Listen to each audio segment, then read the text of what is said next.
Les oui à ma droite, 329, les non à ma gauche, 302. Donc les oui l'emportent, les oui l'emportent. Approuvé.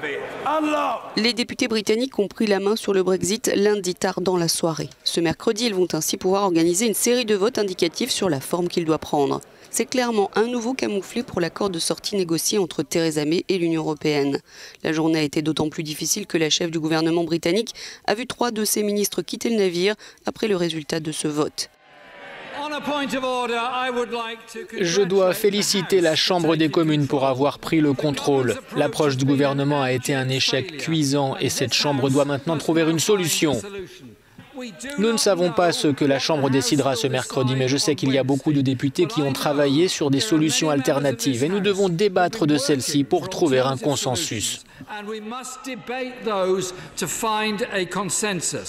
Les députés britanniques doivent donc se prononcer par des votes indicatifs sur le maintien dans le marché unique, l'organisation d'un nouveau référendum, l'annulation de la sortie de l'Union européenne. De nombreux scénarios seront présentés et vont compliquer un peu plus les choses.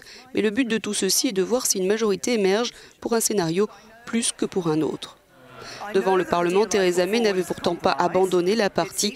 Elle entend toujours organiser un 3e vote sur le projet de Brexit négocié avec l'Union européenne. Je sais que l'accord que j'ai proposé est un compromis, a-t-elle dit, mais il a pour but de répondre au référendum de 2016. Ce matin, la presse britannique a titré « Humiliation pour Theresa May qui perd le contrôle du Brexit au profit des députés Remainers » ou encore « May humiliée par une rébellion chez les conservateurs qui se préparent à des élections anticipées ». Selon un dernier sondage, 80% des Britanniques pensent que leur gouvernement gère mal le Brexit.